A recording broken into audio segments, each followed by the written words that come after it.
이제 주님의 이름으로 사랑하고 축복합니다. 예, 우리 옆에 계신 분에게 당신을 보니 내가 행복합니다. 인사하겠습니다. 예. 예. 정말 행복하십니까? 예, 아멘. 우리 말씀 제목 두 분 말리고 있습니다. 어찌하여 무서워하느냐? 어찌하여 무서워하느냐?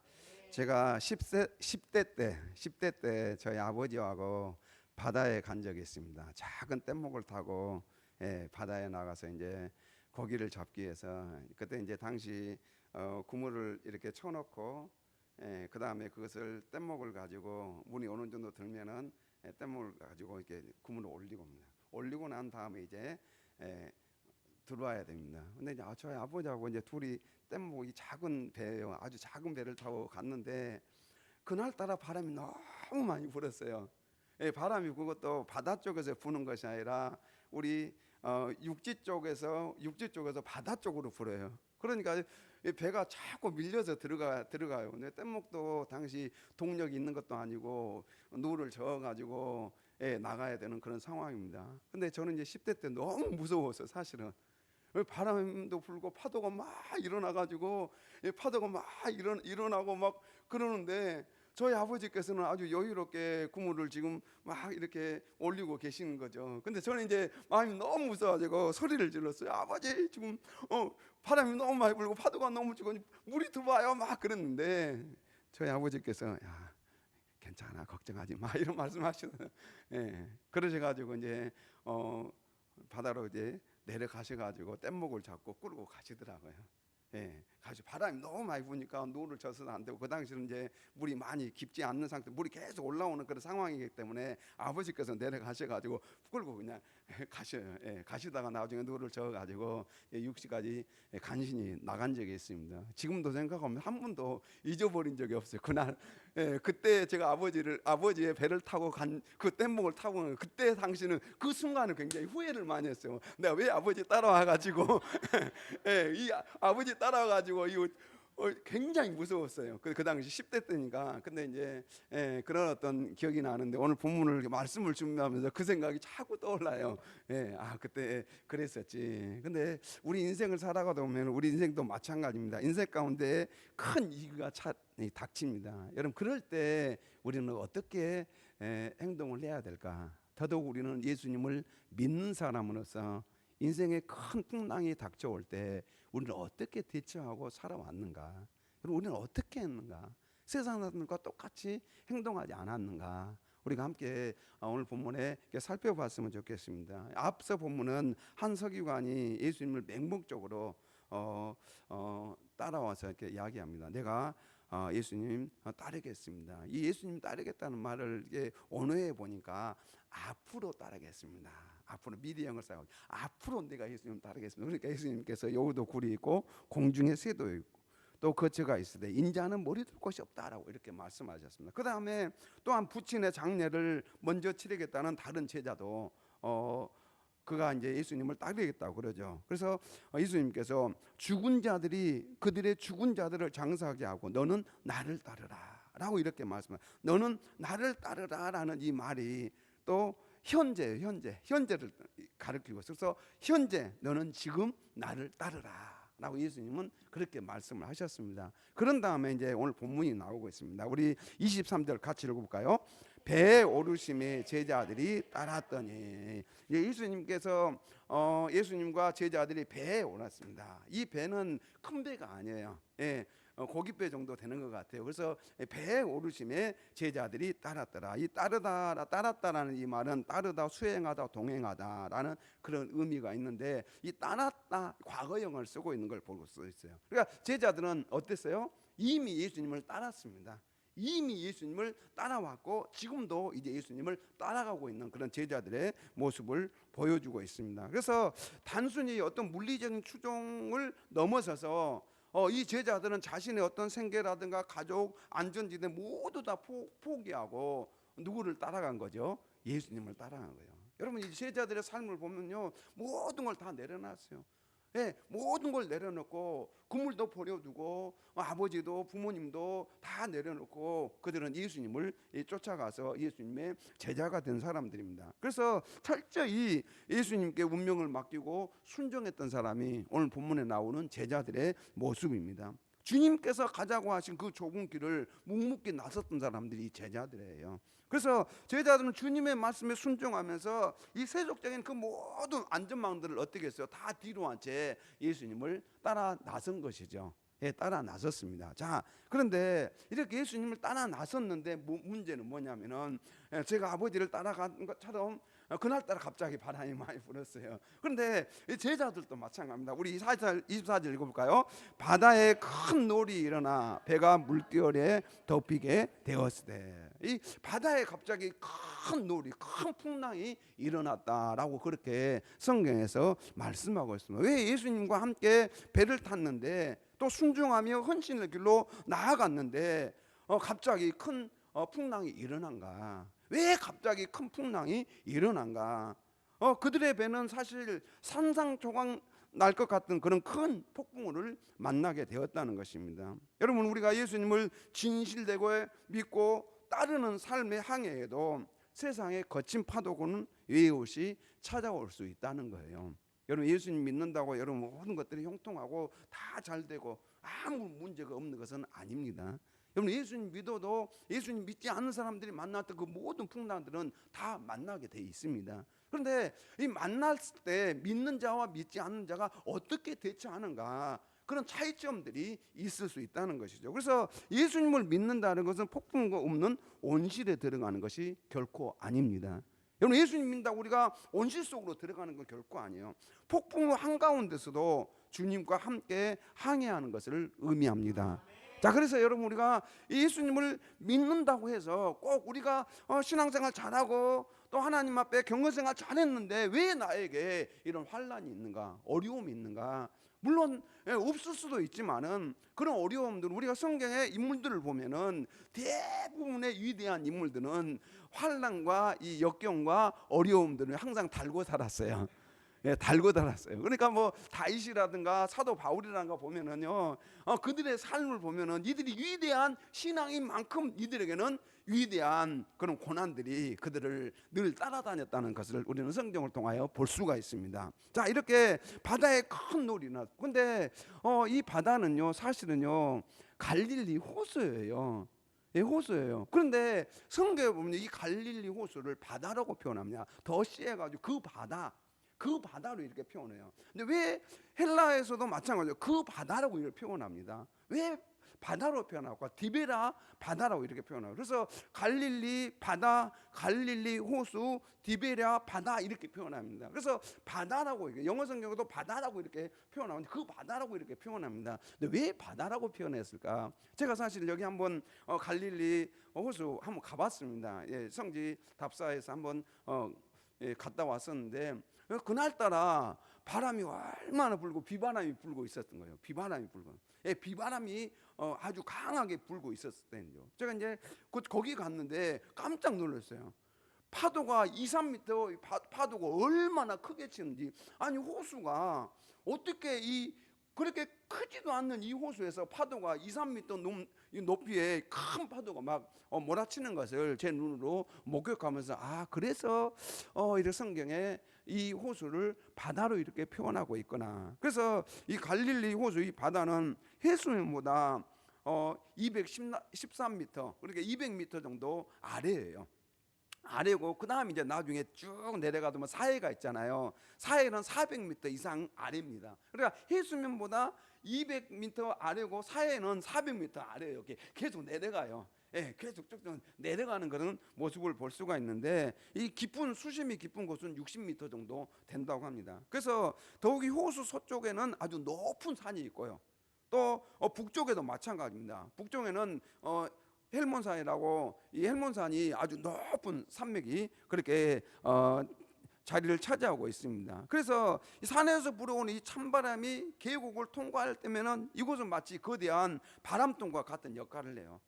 바람통과 같은 역할입니다. 그래서 이 좁은 계곡을 통과하면서 압축된 맹렬한 바람이 갑자기 호수 표면에 불어닥치면은 조금 전까지 이 고요했던 이 호수는 아주 순식간에 노한 풍랑이 일어나는 것으로 이렇게 갈릴리 호수의 특징입니다. 그래서 여기에 보면은 이 큰 노을이 일어난다. 큰 이것은 메가스 큰 매우 웅대한. 그래서 메가스 아주 큰 매우 웅대한 이 노을은 바로 세이스모스라고 하는데 소동, 폭풍 후, 흔들기, 격동, 지진이라는 의미가 있습니다. 그러니까 이 작은 호수에서 폭풍이 일어나는데 마치 지진이 일어나는 것처럼, 이 지진이 일어난 것처럼 엄청난 폭풍우가 일어난다는 사실을 알 수가 있습니다. 그래서 이제 이 똑같은 세이스모스라는 이 용어를 사용하고 있는데 마태복음 24장 7절에 보면 민족이 민족을, 나라가 나라를 대적하여 일어나겠고 곳곳에 기근과 지진이 있으리니, 이 지진 세이스모스 이 말을 똑같이 이 언어를 사용하는 걸 볼 수가 있어요. 그러니까 곳곳에 지진이 있으니, 그러니까 마치 이 갈릴리 호수에 뭐처럼요? 지진이 일어난 것처럼 그만큼 폭풍이 강하게 일어났음을 보여주고 있습니다. 그래서 예수님께서 부활하신 이후에도 큰 지진이 나며라고 이렇게 말씀하고 있습니다. 그래서 기압차로 발생한 단순한 기상 이변이 아니라는 거예요. 그래서 이 폭풍은요, 우리는 생각하기로 이것은 기압차로 일어나는 거야. 근데 우리 이제 매원 성도님이 지난주에 예수님을 영접했어요. 영접을 하셨어요. 근데 오늘 교회 오시려는데 갑자기 배가 아프셔서 못 오셨어요. 갑자기 배가 아팠어요. 여러분, 왜 갑자기 배가 아프셨을까? 여러분, 이것은요, 우리는 너무 육적으로만 생각하면 안 돼요. 예수님을 영접하고 나면은 이 사탄이 방해를 납니다. 사탄이 방해를 해요. 그래서요, 마치 하늘이 무너지고 땅이 갈라지며 바다가 통째로 뒤집어지는 것 같은 어떤 묵시적이고 우주적인 혼돈이 배를 집어 삼켰음을 뜻하는 것이 오늘 이 세이스모스라는 이 단어 내용이에요. 그러니까 단순히 그냥 이 폭풍, 이 자연적인 어떤 풍랑이 아니라는 거예요. 자연적인 풍랑만은 아니라는 사실입니다. 그래서 우리 인생도 마찬가지죠. 어제까지 잔잔했던 건강, 또 평안했던 가정, 안정적이었던 직장, 사업에 갑자기 어느 날 예기치 않는 이 돌풍이 불어닥칠 때가 있습니다. 여러분, 이렇게 불어닥칠 때가 있어요. 여러분, 베드로, 안드레, 야고보, 요한과 같은 제자들은요, 이 갈릴리 바다에서 잔뼈가 굵은 사람들이잖아요. 이 갈릴리 호수에 대해서 이들은 너무나도 잘 알고 있었던 베테랑들이에요. 웬만한 파도에도 이들은 꿈쩍하지 않는 사람들이었습니다. 그런데 이들이 예수님께 주여 구원하소서 우리가 죽겠나이다라고 이렇게 비명을 지르는 것을 보면은 이들이 이 풍랑에 대해서 감당할 수 없다는 사실을 깨닫게 된 것이죠. 도저히 통제할 수 없는 압도적인 이익이었음을 이 성경을 통하여 우리는 알 수가 있습니다. 그래서 이 풍랑은 단순한 기상악화가 아니라는 거죠. 이 폭풍은 사실은요, 그 다음에 예수님께서 어디를 가시냐면은 이 가다라 지방에 갑니다. 이 가다라 지방에 가서 뭐 하시죠? 군대 귀신을 쫓아내셔요. 군대 귀신을 쫓아내서 이 군대 귀신들인 자를 해방시키기 위해서 진격에 들어가는 어떤 그런 모습입니다. 예수님께서 이제 이 배 타고 가다라 지방에 군대 귀신을 쫓아서 군대 귀신을 쫓아내 들어가는 그런 장면이요. 그러니까 이 폭풍은 결국은 뭐냐면은 이 군대 귀신을 쫓아내기 위해서 나아가는데 그 예수 그리스도의 사역과 제자들을 파멸시키려고 달려드는 이 어둠과 악의 세력들을, 이 사탄의 세력의 총체적 저항이라고 할 수가 있습니다. 그래서 이 군대 귀신, 이 어둠의 세력들이 지금 자기들을 어떻게 해요? 파멸시키려고 하니까 총체적으로 이 바다, 그래서 이 바다는 사실을 어둠의 세력들의 상징인 경우도 성경에 종종 나오고 있습니다. 자, 그래서 총체적으로 지금 뭐 하고 있어요? 그들이 지금 이 예수님의 사역을 방해하고 있는 것입니다. 그러나 사탄이 아무리 맹렬한 파도와 비바람으로 공격해 올지라도 하나님 아버지를 향한 예수님의 절대적인 신뢰와 평안은 결코 빼앗을 수가 없습니다. 여러분, 우리가 예수님을 절대적으로 신뢰하면은 아무리 사단이 맹렬하게 우리를 공격해도 우리는 결코 넘어지지 않습니다. 넘어지지 않아요. 자, 그래서 예수님께서 그 폭풍우 가운데 주무셔요. 예수께서 주무시는지라. 제자들은 어땠죠? 제자들은 그냥 그 폭풍우 때문에 잠자기는 잠을 잘 수가 있어요. 그냥 그들은 어떻게 할 바를 몰라요. 그런데 예수님은요, 그 폭풍우 가운데도 주무시는지라. 이런 상황에서 어떻게 예수님께서 평안히 주무실 수 있을까? 예수님께서 큰 풍랑이 있는 이 상황 속에서 곤히 주무실 수 있었던 것은 무엇 때문일까? 왜 예수님께서 주무실 수 있었을까? 예수님은요, 성부 아버지의 섭리를 확고하게 믿고 계셨던 것이죠. 그 마음에 늘 평안이 내재해 계시기 때문에 예수님은요, 폭풍 속에서도 주무셔요. 여러분, 폭풍 속에서 주무시길 바랍니다. 예, 그래서 복음서에 나타난 주님의 사역과 삶을 깊이 묵상하면 언제나 주님 하나님께서 주시는 이 원초적인 평강이 바로 예수 그리스도의 마음을 지배하고 계십니다. 여러분, 그래서요, 그 하나님께서 주시는 그 원초적인 평강이 우리 안에 들어올 때 우리는 폭풍 같은 그런 상황 속에서도 편히 잘 수가 있어요. 편히 쉴 수가 있습니다. 근데 요나서에 보면요, 똑같은 폭풍을 만난 그런 장면이 나오고 있어요. 요나도 잠을 자는 것을 볼 수가 있습니다. 그런데 하나님께서 요나에게 너 저쪽 큰 성 니느웨로 가서 그것을 향하여 외치라, 하나님의 말씀을 선포하라고 그렇게 보냈어요. 그런데 요나는 니느웨로 가지 않고 어디로 갑니까? 그 반대편 다시스로 배를 타고 도망갑니다. 그래서 그러나 요나가 여호와의 얼굴을 피하려고 일어나 다시스로 도망하여, 그래서 갑자기 또 갔더니 요바에서 배가 다행히 있어. 그 배를, 큰 배를 타고 갑니다. 그래서 이 배는 사실 작은 배가 아니에요. 요나가 탄 배는 아주 큰 배예요. 예수님께서 탄 배는 아주 작은 배입니다. 자, 그런데 이 큰 배를 타고 그렇게 갑니다. 그런데 갑자기 큰 바람이 일어납니다. 바다 위에 내리침에, 여기서 이 요나가 탄 배는요, 누가 일으킨 바람입니까? 우리 사자 한번 읽고 일상사시 시작. 여호와께서 큰 바람을 바다 위에 내리심에 바다 가운데에 큰 폭풍이 일어나 배가 거의 깨지게 된지라. 자, 요나는 하나님의 말씀을 순종하므로 여호와께서 큰 바람을 일으켰다. 근데 오늘 본문 마태복음에 나오는 이 큰 폭풍은 누가 일으켜요? 이 악의 세력, 이 어둠의 세력들이 이 폭풍을 일으키는 것을 볼 수가 있습니다. 자, 그래서 사공들이 두려워해서 각각 자기의 신을 막 부릅니다. 그리고 또 배를 가볍게 하려고 물건들을 다 바다에 던집니다. 그러나 요나는 어떻게 합니까? 그러나 요나는 배 밑층에 내려가서 누워 깊이 잠이 든지라. 근데 요나의 잠이 평안했을까요? 요나의 잠과 예수님의 잠은 근본적인 차이가 있습니다. 요나는 평안 살롬의 잠이 아니라 영적으로 무감각해진 불순종의 깊은 잠에 빠진 것이죠. 여러분, 이 불순종의 깊은 잠, 그것은 결코 우리의 인생에 참 평안을 주는 잠이 아니라는 것이죠. 일어나자마자 이제 요나는 그때부터 결국은 그 풍랑이 있는 바다 속으로 빠뜨림을 당하게 되는 것을 볼 수가 있습니다. 그러니까 우리는 영적으로 무감각해진 이 불신앙과 불순종의 잠을 자고 있지 않는가? 하나님께서 주시는 참 평안과 안식을 누리고 있지 않는가? 그래서 진정한 평안은 풍랑이 없는 상태가 아니라는 것입니다. 여러분, 우리는 풍랑이 없으면은 진정한 평안이라고 생각해요. 그런데 진정한 평안은 풍랑이 없는 그런 상태가 아니라 폭풍한 가운데서도, 이기 한복판에서도 하나님 아버지께서 나와 함께 하심을 믿고 안식하는 것, 그것이 바로 주님께서 보여주신 진정한 평안입니다. 여러분, 우리 성도님들이 그냥 풍랑이 없는 상태, 그 풍랑 가운데서도 하나님 아버지께서 나와 함께 계시기 때문에 그 하나님께서 주시는 평안 가운데 우리가 거할 때 그것이 진정한 평안입니다.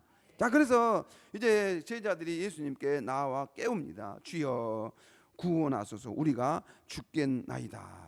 그래서 주여 우리를 구원하소서. 그래서 큐리에 소손 아폴리메다 이러면서 주여 구원하소서, 우리가 멸망하나이다. 그래서 이 풍랑 속에서 구원의 주체가 오직 누구심을 그들이 고백합니까?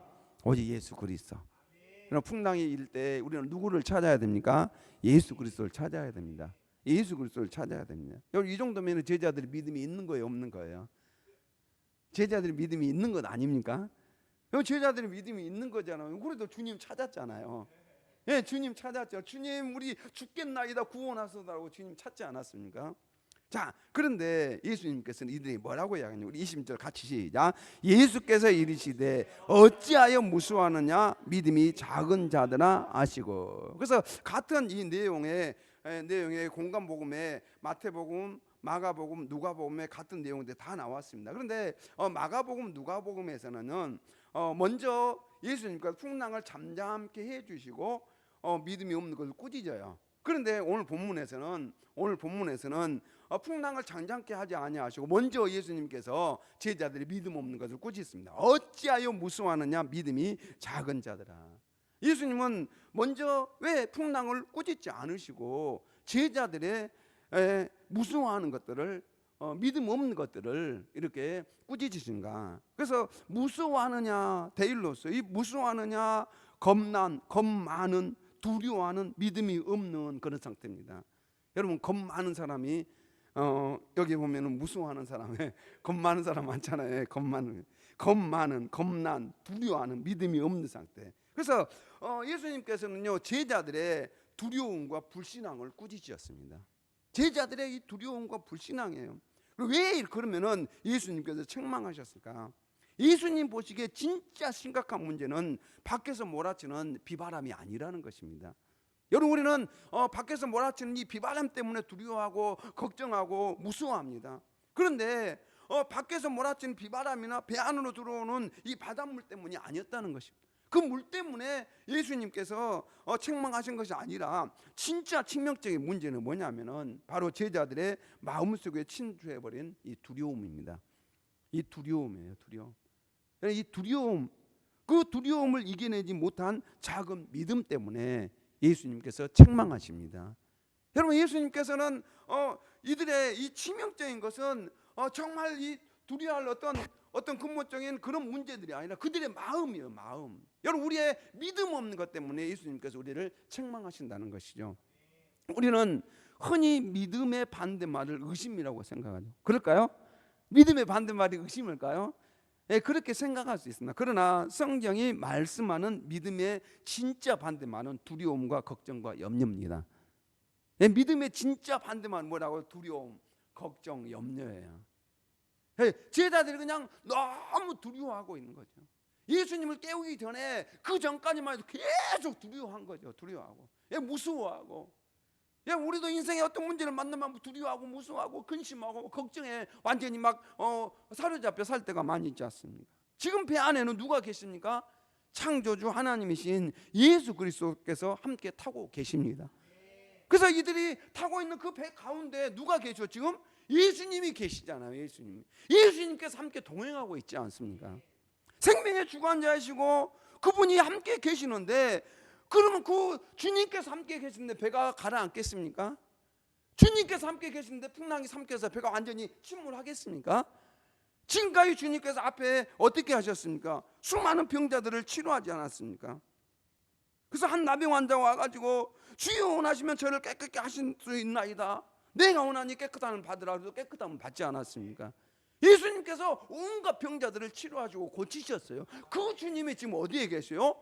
자기들이 탄 배에 함께 계시는 거죠. 우리 주님은 내가 세상 끝날까지 너와 함께 계시겠다, 함께 있겠다고 약속하셨어요. 그러면은 우리 인생의 배에 누가 함께 계십니까? 주님이 함께 계십니다. 주님이 함께 우리가 함께 배를 타고 항해하고 계십니다. 여러분 그래서요, 지금 배 안에 창조주신 그 하나님께서 함께 계시는데 우리 인생의 배가 가라앉을 리가 있겠느냐는 것이죠. 제자들은 육신의 눈으로 거대한 파도를 보느라 이 영적인 눈이 가려져 버린 것이죠. 여러분 우리는 육신의 눈으로 세상을 너무 그냥 세상의 풍랑만 보면은 영적인 눈이 가려지는 경우가 있습니다. 자기들과 함께 계시는 주님의 이 존재를 까맣게 잊어버린 것이죠. 주님이 여기 계시는데, 그들이 나중에 깨울 때 주님이 계셨구나 이 생각을 인식하는 그 순간 이제 주님을 깨운 거죠. 여러분 우리는요, 주님이 늘 함께 계십니다. 주님이 함께 계셔요. 그렇다고 한다면 우리 인생의 풍랑은 결코 침몰하지 않습니다. 주님은 바로 그들의 시선을 교조시키시는 것이죠. 우리 노란 것이 같이 읽어볼까요? 너희와 함께 배를 타고 있는 내가 누구인지 아느냐? 그런데 어찌하여 무서워하느냐? 그래서 주님께서 지금 이들을 책망하면서 어찌하여 무서워하느냐, 믿음이 작은 자들아, 이렇게 하신 것은 너희와 함께 배를 타고 있는 내가 누구인지 아느냐. 그런데 어찌하여 무서워하느냐. 내가 너희와 동행하고 있지 않냐. 우리를 위해서 십자가의 피를 흘려 죽으신 그 주님께서 우리와 함께 동행하고 계십니다. 그렇다고 하는데 우리 인생은 결코 침몰하지 않습니다. 우리의 삶 속에서 마찬가지죠.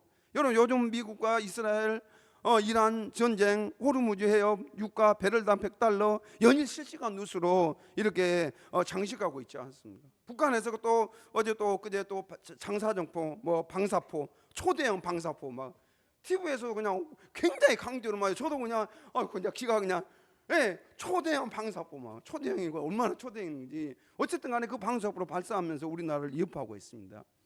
우리의 가정이 경제적으로 큰 위기를 직면할 수도 있습니다. AI로 인해 앞으로 직장인 어떻게 될 것인가, 막연한 두려움에 이 미래 세대들의 마음을 사로잡고 있는 것이죠.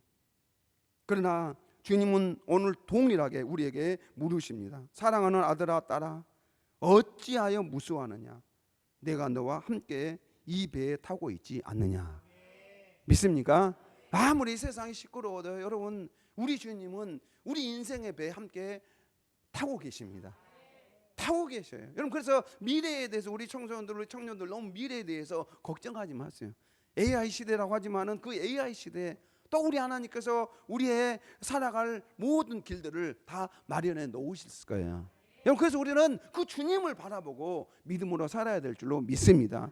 비록 내 삶의 풍랑으로 흔들릴지라도 내 삶의 배에는 생명의 주관자이신 예수 그리스도께서 타고 계십니다. 우리 인생의 배의 사공은 주님이십니다. 믿습니까? 내 인생의 배의 사공은 주님이셔요. 그래서 주님이 내 배에 함께 계시는 한 우리 인생의 배는 결코 침몰할 수가 없습니다. 우리 이 사실을 붙잡고 흔들리지 않는 이 평강을 누리는 것이 진짜 믿음입니다. 환경의 크기보다 내 안에 계신 하나님이 얼마나 크신 분이신지 우리는 생각해 보아야 되죠. 믿습니까? 우리는 환경의 크기만 보면 안 돼요. 그 너무나도 큰, 그래서 오늘 계속적으로 크리에이트 큰 것에 대해서만 강조를 많이 해요. 큰 놀이 일어난지라, 큰 풍랑이 일어난지라. 여러분, 그 풍랑이 그냥 크게 보이니까 그들과 함께 계시는 주님은 작게 보이는 것이죠. 우리 요한복음 10장 29절 시작. 그들을 주신 내 아버지는 만물보다 크심에 아무도 아버지 손에서 빼앗을 수 없느니라. 아멘. 그들을 주신 내 아버지는 만물을 창조하신 분이셔요. 그래서 만물보다 크심에 아버지 손에서 빼앗을 자가 없습니다. 자, 그래서 예수님께서 어찌하여 무수하느냐, 믿음이 작은 자라 하시고 곧 일어나서 바람과 바다를 꾸짖으시니. 바람과 바다를 꾸짖으시니. 이상하지 않습니까? 여러분, 우리 무생물을 향하여서 명령하면은 무생물이 말을 듣습니까? 어때요? 여러분, 이것을 향하여서, 이 강단을 향해서 명령하면 이게 순종하겠습니까? 말이 안 되잖아요, 그렇죠? 근데 예수님께서는요, 바다를 향하여 꾸짖으셨다. 이 꾸짖다는 것은 에피티마오인데, 꾸짖다, 책망하다, 잘못을 지적하다, 혼을 내다예요. 그래서 예수님께서 바람과 바다를 향하여 뭐 했어요? 혼을 내신 거예요. 혼을 내신 거예요. 야, 여러분, 바람과 바다를 향하여 여러분 한번 혼 좀 내보세요. 태풍이 불어오면은 이 바람아, 너 혼날래? 예수님께서 혼쭐을 내신 거예요. 자, 그래서요, 이단은 예수님께서 더러운 귀신을 내쫓으실 때 사탄적 세력을 향하여 엄하게 억압하고 명령하시는 상황에서 전문적으로 사용되는 용어입니다. 그러니까 꾸짖었다는 것은 이 사탄 어둠의 세력들을 향하여서 예수님께서 그들을 물리칠 때, 명령하실 때 전문적으로 사용하는 용어가 바로 이 꾸짖었다는 그런 내용입니다. 그래서 예수님은 무생물인 물과 공기를 향해 마치 인격적인 악의 세력을 다루듯 꾸짖고 계신 것을 볼 수가 있습니다. 이 풍랑이 단순히 우연한 기상 현상이 아니라 제자들의 믿음을 붕괴시키고 생명을 집어삼키려는 어둠의 권세였음을 알 수가 있어요. 여러분, 그래서 여러분, 우리가 신앙생활하면 약한 어둠의 세력들은요, 우리의 믿음을요 빼앗으려고 신앙생활을 못하고 온갖 방해를 합니다. 거기에 속아 넘어가면 안 돼요. 절대 속으면 안 됩니다. 이 항상 우리는 이 무생물이 어떻게? 근데 거기에요 사탄이 틈을 탑니다. 왜 그럼 갑자기 우리 내용을 썼는데 갑자기 배가 아플까? 갑자기 그동안 건강하게 사셨어요. 근데 그것도요 사탄이 틈을 타는 것입니다. 예수님을 영접하고 나니까 생명이 들어가는 게 이 사탄이 시기를 하는 거죠. 그렇다고 여러분 그 사탄에 대해서 절대 두려워할 필요가 없습니다. 주님의 권세가 눈에 보이는 물리적 환경의 통제를 넘어 그 배후에서 역사하는 혼돈과 악의 권세를 발 아래 굴복시키는 창조주 하나님의 절대 주권적 통치 행위입니다. 믿습니까? 예, 그래서요 우리 주님의 통치, 그래서 물리적 환경의 통제를 그 배후에서 역사하는 이 사탄적 세력들을 완전히 통제하시고 굴복시키는 절대적인 권세를 오늘 성경을 통해서 보여주고 있습니다. 그래서 창조주 하나님의 말씀 한마디에 미친 듯이 날뛰던 이 바람과 파도가 그 즉시 숨을 죽이고 아주 잔잔한 상태로 절대 복종하는 것을 볼 수가 있습니다. 주님은 창조주십니다. 그분 앞에 이 풍랑도요 아주 다 그들은 순종하는 것을 볼 수가 있습니다. 그래서요 우리 20절 같이 볼까요? 그 사람들이 놀랍게 여겨 이르되 이가 어떠한 사람이기에 바람과 바다도 순종하는가 하더라. 그래서 유대인들에게는 혼돈의 바다를 통제하고 바람을 잠잠게 하실 수 있는 분은 오직 창조주 하나님 한 분뿐이라고 그렇게 그들은 믿었습니다. 그래서 이제 시편 89편 9절에 주께서 바다의 파도를 다스리시며 그 파도가 일어날 때 잔잔하게 하시나이다. 그래서 이 주는 성부 아버지 하나님을 가리키고 있습니다. 또 시편 107편 23절 이하에 보면은요 신기하게 오늘 본문과 상통하는 그런 내용이 나오고 있습니다. 여러분 그래서 배들을 바다에 띄우며 큰 물에서 일을 하는 자는 여호와께서 행하신 일들과 그의 기이한 일들을 깊은 바다에서 보나니 여호와께서 명령하신 즉 광풍이 일어나 바다 물결을 일으키는도다.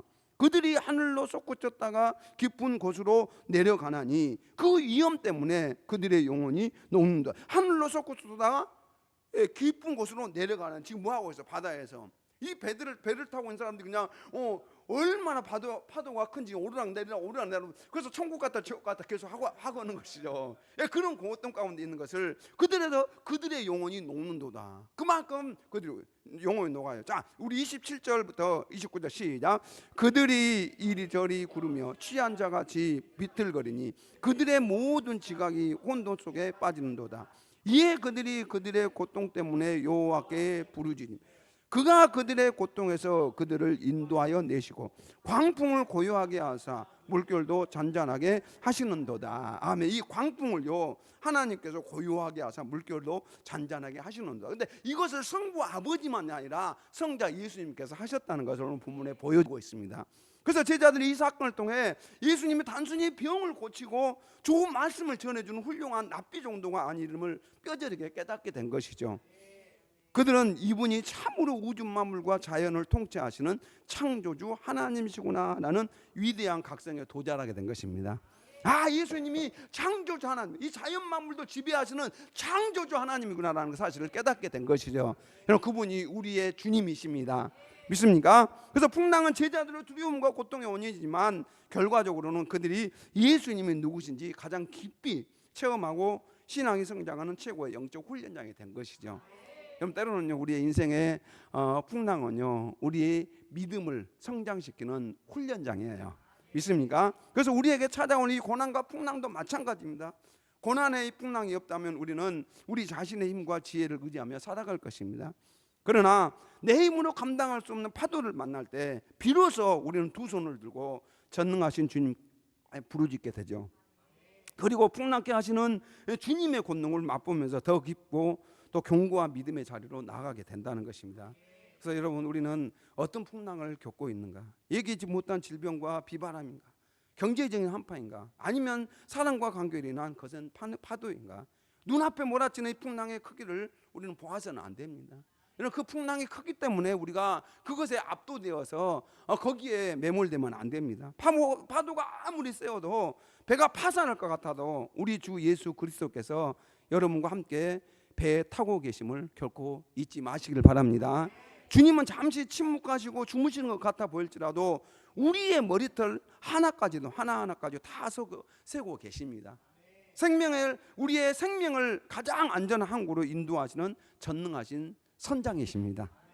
그래서 우리 주님의 우리의 인생의 선장이시기 때문에 주님이 이끄신 대로 가시면 됩니다.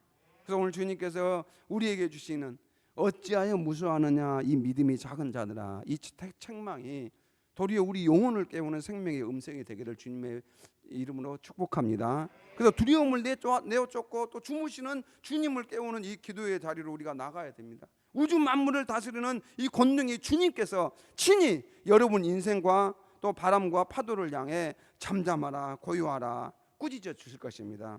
그때 우리 삶은 주님이 주시는 참 평강 가운데 살아갈 수가 있어요. 자, 그래서 여러분 우리 주님이 우리 인생의 선장이십니다. 이제 풍랑 큰 거 보지 마시고 그 풍랑보다 더 크신 비교할 수 없는 바로 창조주 하나님이신 우리 주 예수 그리스도이십니다. 자, 예수님께서 이렇게 말씀합니다. 다시 한번 예수님의 음성을 시작. 예수께서 이르시되 어찌하여 무서워하느냐 믿음이 작은 자들아 하시고 곧 일어나사 바람과 바다를 꾸짖으시니 아주 잔잔하게 되거늘. 아멘. 자, 이 말씀 생각하면서 우리 함께 기도하도록 하겠습니다. 함께